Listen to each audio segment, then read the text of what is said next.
Hi everyone, I'm Obi from Middle East and today I'll be showing you how to make sambusa or sambousek. It's a small stuffed pastry that is served all over the Middle East and traditionally eaten during Ramadan. Its roots go as far back as the 10th century. If you're enjoying the videos, don't forget to like and subscribe as it really helps the channel.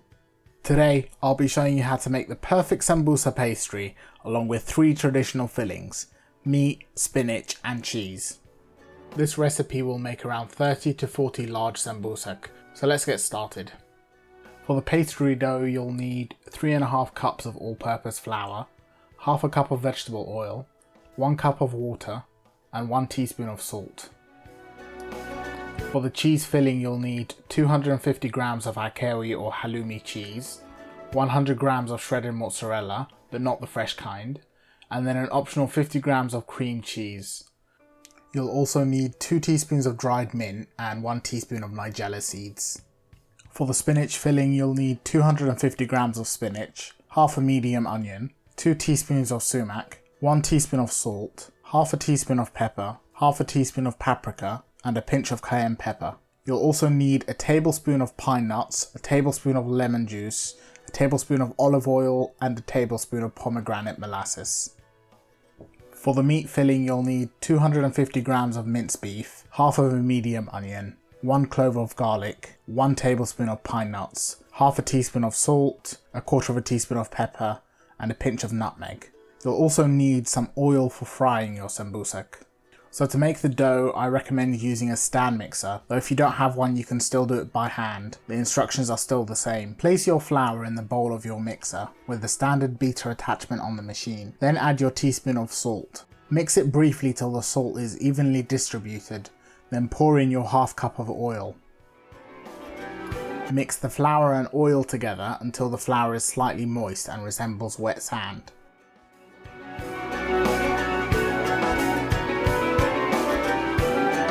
If you grab a handful of the mixture, it should clump together into the shape of your hand and crumble when you squish it. When you've reached that stage, you can add your water in the mixer. Add it all in one go and mix on high speed. If you're doing this by hand, add a little bit at a time and mix it in. Shortly after adding the water, the dough should get really wet and sticky. Keep mixing it until all the flour is incorporated. In the mixer it will take around 5 minutes. If you are mixing it by hand, pour your dough out onto a work surface and knead it by hand. You'll know your dough is ready when it stops sticking to the bowl or the work surface. You can test it by touching the dough with a clean hand. If it doesn't stick to your hand as has a slightly oily texture, it is ready to go. Gather your dough into a ball and place it in a bowl, then cover and leave it to rest for 1 hour. While the dough is resting, we'll start with the fillings. First thing you'll do is prep your onion for the spinach and meat fillings. You'll use half of the onion for each of them.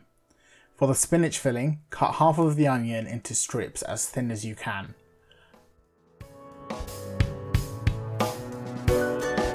For the meat filling, dice the other half into small cubes.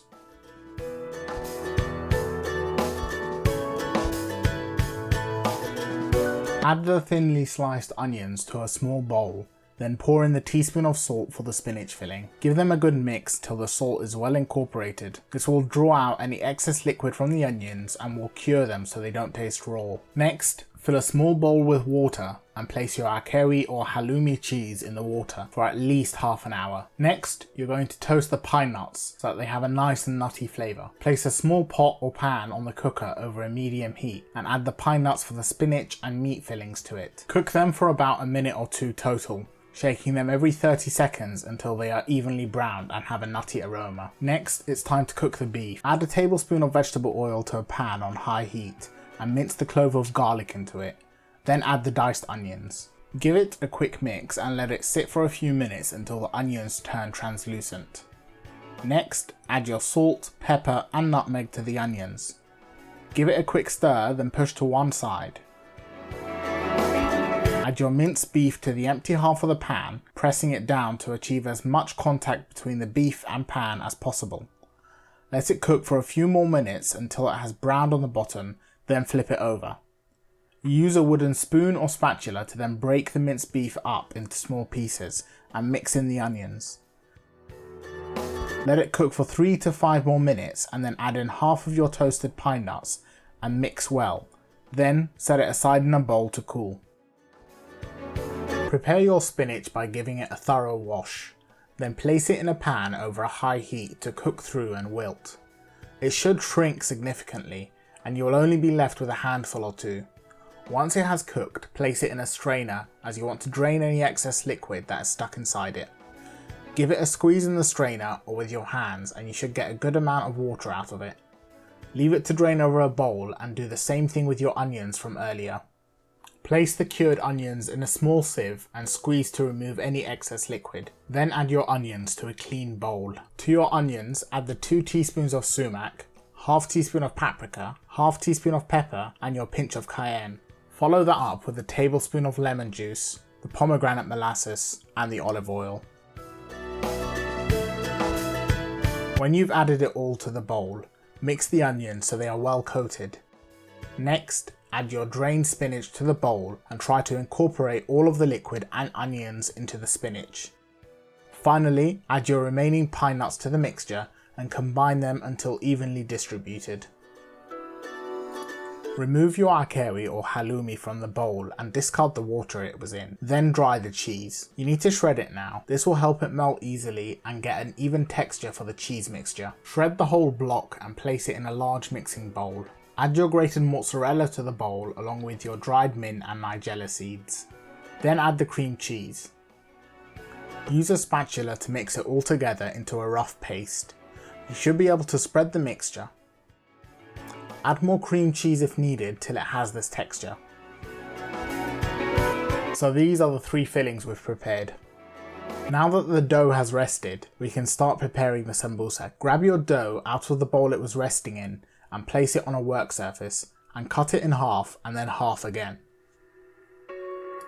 Take one of the quarters and set the rest aside and then very lightly flour your work surface. Place your ball of dough in the centre of the work surface and then using a rolling pin, roll it out into a rectangle. The rolling pin will stick to the dough if you try and go back and forth. Start in the middle of the dough and roll outwards in each direction. If it's sticking to the rolling pin, add a small amount of flour to your hand and rub it into the rolling pin, but don't use much. You want to roll the dough out to about 2 to 3 millimeters thick, or as thin as you can get it, but you don't want to get it very thin that you can see through it. Once you've rolled it out to a rectangle, get a circular dough cutter and start cutting out circles of dough. I'm using a 10cm cutter which I find makes the perfect size sambusa. Cut out as many circles as you can, then peel the excess dough off of your work surface and set it aside. When you've used up all the remaining dough, roll all the excess dough into a ball and reuse it. If you don't have a dough cutter, you can use a glass or small mixing bowl to cut out the circles. Next, it's time to add your fillings to the dough. I find it works best if you use a teaspoon and overfill it slightly. Try to compress the teaspoon of filling against the side of the bowl it's in before adding it to the dough, as it helps you get a smoother finish. Add the heaped teaspoon of filling on half of your dough, leaving a gap from the edge of the circle of about 1/2 centimeter. Try not to get any filling on the edge itself. If the edge gets damp, it can have a hard time sealing. When you've filled all your dough circles, it's time to seal them. Gently pull the back half of the circle off the work surface. It might stick a little, but if you lift it gently, it should release. Once you've got hold of it, pull it over the mixture, making sure not to get the edges of the pastry wet, and stretch it till it reaches the other side. Then press the top layer down onto the bottom layer of dough. I find it easiest to press it in the middle first and then stretch the rest of the edges over the filling. Once you've folded it over, go around the entire rim of the pastry and press the dough down hard till the 2 sides have merged. If your pastry isn't sticking, you can mix a tablespoon of flour and water each in a small bowl to use as a glue. Then brush it onto the rim of the lower half of the pastry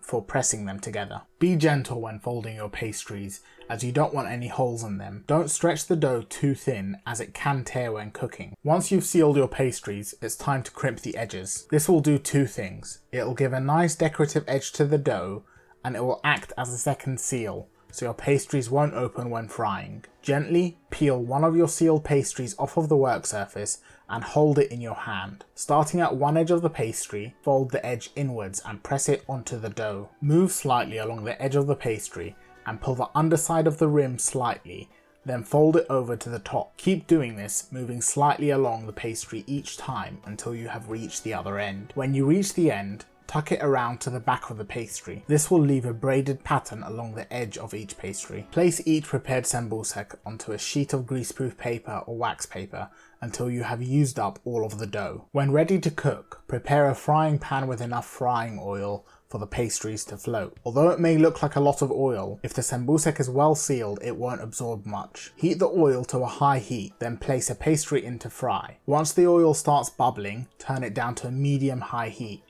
This is the optimal temperature for cooking your pastries. Add 6 to 8 pastries to your pan carefully and let them fry for about 30 seconds. As soon as the underside starts to turn translucent and harden, turn it over. Rotating the sambousek will stop them from forming large air bubbles that can burst and cause your filling to leak. Cook your pastries for a few minutes, flipping them every minute or so until they are an even shade of golden brown. When they reach that stage, remove them from the oil and let them drain on a wire rack. The pastries should be golden brown and the fillings should be warm. If a few of them leak their fillings or develop holes, they can still be eaten, but they might be a little oily inside. Keep frying them in batches until all the sambousek are done, or freeze the rest and cook at a later date. Once your sambousek have drained and cooled for a few minutes, plate them up and serve them as an appetizer or alongside your main meal. So here's the 3 delicious fillings we made: zesty spinach, delicious meat, and herby cheese. Make this recipe your own and fill them with whatever you want. I'm sure they'll be a huge hit. Give this one a try and send me some photos on Instagram if you do. The ingredient amounts and directions are in the description box below as usual. If you enjoyed the video, please like, share and subscribe, and I'll be back soon with another video.